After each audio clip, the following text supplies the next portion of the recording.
हरिओम प्रिय दर्शकों, यदि आपकी मकर राशि या मकर लग्न है तो इस वीडियो को बहुत ध्यान से देखिएगा, समझिएगा। इस वीडियो में हम समझने वाले हैं सूर्य राशि परिवर्तन प्रभाव को। ग्रहों के राजा सूर्य का परिवर्तन होने जा रहा है, हो चुका है।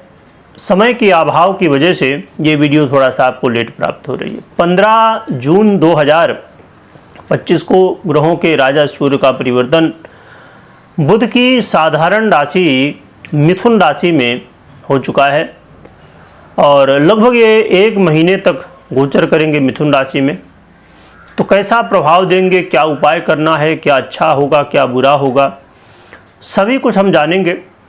वीडियो को बहुत ध्यान से और पूरा देखिएगा। प्रिय दर्शकों, मिथुन राशि में सूर्य का गोचर करना बहुत महत्वपूर्ण है और कुछ योग संयोग भी ऐसे बनने जा रहे हैं जो कि बहुत ही कम देखा जाता है। वर्षों में कई बार देखा जाता है कि 1 बार या 2 बार, बहुत ही कम, साल 2 साल में ऐसे योग संयोग बनते हैं। तो वर्ष में जब बहुत कम ये योग बनता है तो इसका प्रभाव भी उतना ज़्यादा देखने को मिलता है। ये योग जो है कौन कौन से बन रहे हैं, आइए जानते हैं। तो बुध पहले से ही मिथुन राशि में गोचर कर रहे हैं, जिसकी वजह से सूर्य और बुध की युति से बुधादित्य योग का निर्माण होगा। और बृहस्पति भी, देवगुरु बृहस्पति भी मिथुन में पहले से ही गोचर कर रहे हैं, जिसकी वजह से राज लक्षण योग, बुध और गुरु की युति से ज्ञान योग भी और त्रिग्रही योग भी बनेगा। तो ये कुछ महत्वपूर्ण योग बनने जा रहे हैं। यहाँ पर एक चीज़ और भी कि बुधादित्य योग के विषय में जैसे आप सुनते हैं तो बुधादित्य योग अक्सर बनता रहता है, परंतु बुधादित्य योग कहाँ पर, किस राशि पर, किस भाव पर और भी कौन कौन सी गृहस्थितियाँ हैं, बहुत सारी बातें हैं। उसके अनुसार ही हम मान सकते हैं कि वो कैसा फल देगा। और राजलक्षण योग भी अपने आप में बड़ा श्रेष्ठ योग कहलाता है और यहाँ पर त्रिग्रही योग भी बना है, ज्ञान योग भी बना है। तो ये बड़े ही महत्वपूर्ण योग बने हुए हैं। यहाँ पर ये बात समझने की है कि सूर्य जो कि आपके लिए कारक नहीं होते हैं बल्कि ये मारक कहलाते हैं और ये आपके अष्टमेय से हैं और वर्तमान में मिथुन में गोचर करते हुए षष्ठम भाव में गोचर कर रहे हैं, यानी कि त्रिक भाव का अधिपति त्रिक भाव में ही चले जाना। ये कहीं ना कहीं बहुत बड़ा माइनस पॉइंट है। तो क्या कैसा प्रभाव होगा, क्योंकि अच्छे योग भी बन रहे हैं।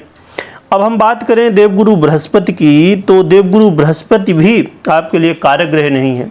फिर बुध योग बना रहे हैं, तो बुध जो है तो बड़े महत्वपूर्ण ग्रह हैं। आपके लग्नेश शनि देव के बाद बुध ही हैं जो कि आपके लिए सबसे महत्वपूर्ण ग्रह माने जाते हैं। तो ये अच्छी बात है, प्लस पॉइंट आपके पास है कि बुध द्वारा भी बुधादित्य योग बन रहा है। प्रिय दर्शकों, ये समय कैसा होगा आइए जानते हैं। प्रिय दर्शकों, यहाँ पर एक बात ध्यान में रखिए कि हम यहाँ पर चर्चा मुख्य रूप से सूर्य की कर रहे हैं। तो सूर्य के अलावा अन्य ग्रह भी हैं, तो वो भी अपना फल दे रहे हैं, तो कुछ अच्छा तो कुछ बुरा। तो मात्र हमें एक ग्रह के आधार पर ये नहीं कि डरना है, हमें समझने की आवश्यकता है खाली। फिर दर्शकों, ये जो सूर्य का गोचर काल है, ये आपके जीवन में देखा जाए तो एक ऐसा समय है जिसमें सबसे ज़्यादा ज़रूरी होगा आपको अपने स्वास्थ्य का ध्यान रखना। स्वास्थ्य से संबंधित समस्याएं होने की संभावनाएं हैं, तो आप अपने खान पान में संयम बरतिए और योग प्राणायाम करते रहिए। और यहाँ पर देखा जाए तो सूर्य जो कि आरोग्यता को देने वाले हैं, यश प्रतिष्ठा मान सम्मान सरकारी क्षेत्र पिता, इन सब चीज़ों के कारक हैं। तो ये स्वयं अष्टमेश होकर और षष्ठम में गोचर कर रहे हैं। ऐसी स्थिति में कई बार गंभीर बीमारियाँ भी हमें देखने को मिल जाती हैं, तो इसलिए विशेष रूप से हमें स्वास्थ्य का ध्यान रखने की ज़रूरत होगी। इसके अलावा आप कोई गाड़ी वाहन चला रहे हैं तो सतर्कता बरतिएगा।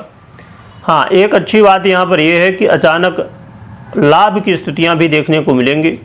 अचानक धन लाभ की स्थितियाँ जो लोग लॉटरी, जुआ, सट्टा इत्यादि से संबंध रखते हैं उनको अचानक कई बार लाभ मिलेगा, परंतु सतर्कता के साथ, क्योंकि बहुत अच्छी स्थिति नहीं देखने को मिल रही। यहाँ पर यदि आप शत्रु बाधा से बहुत ज़्यादा परेशान थे, इसमें पूर्ण रूप से तो नहीं, परंतु हाँ कुछ राहत देखने को मिलने वाली है।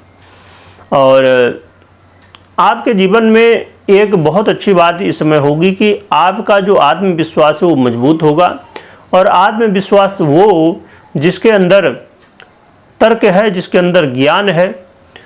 तो जब आपका आत्मविश्वास तर्कों के साथ में, ज्ञान के साथ में होता है, यानी कि कोई भी चीज़ यदि वास्तविकता में हो तो वो बड़ी महत्वपूर्ण और हमें लाभ देने वाली बन जाती है। जैसे कोई भी व्यक्ति का आत्मविश्वास दिख रहा होगी बहुत मजबूत है, परंतु उसके पीछे कोई रीजन नहीं है, उसके पीछे कोई कारण नहीं है, कारक स्थिति नहीं है, तो फिर व्यक्ति का आत्मविश्वास बहुत लंबे समय तक नहीं रह पाता है। परंतु आपका आत्मविश्वास बड़े अनुभवों के साथ और ज्ञान तर्क के साथ रहेगा। ये बहुत बड़ा प्लस पॉइंट है जो कि अन्य समस्याओं से आपको बाहर निकालेगा। सूर्य का ये गोचर काल जो होने वाला है, इस समय आप को कोर्ट कचहरी के मामलों में सतर्कता बरतनी चाहिए, जो कि पहले से थोड़ी बेहतर है, बहुत ज़्यादा तो नहीं परंतु पहले से थोड़ी बेहतर है, परंतु सतर्क तो भी आपको रहने की आवश्यकता है। एक अच्छी बात ये रहने वाली कि विदेश से जुड़े हुए हैं यदि आप किसी भी तरह, चाहे वो नौकरी हो या जॉब के रूप में हो, तो आपको यहाँ पर लाभ मिल सकता है। इंपोर्ट एक्सपोर्ट का काम वगैरह यदि आपका है तो इसमें आपको विशेष रूप से लाभ की स्थितियाँ देखने को मिलेंगी, परंतु खर्च भी देखने को मिलेगा। परंतु एक अच्छी बात इसमें ये होगी कि खर्च तो होगा, परंतु ऐसी जगह जिससे कुछ आपको लाभ भी मिल सके, तो ये अच्छी बात यहाँ रहने वाली है। क्योंकि व्यय देखिए तो होता ही है ना, किसी न किसी रूप में, क्योंकि आप धन को, लक्ष्मी को रोक नहीं सकते। परंतु ये ज़रूरी है कि व्यय हो रहा है तो वो कहाँ हो रहा है, अच्छी जगह में हो रहा है या वो उसका कोई रिटर्न नहीं है ना, लायबिलिटी है या एसेट के रूप में हो रहा है, तो ये महत्वपूर्ण है। तो देखा जाए तो कुछ ऐसे प्रभाव हमें देने वाले हैं सूर्य। और क्या उपाय करना चाहिए, तो इसमें एक तो भुवन भास्कर सूर्य की ही आराधना करिए, साथ में भगवान शिव की आराधना करिए, तो ये आपके लिए अच्छा रहेगा।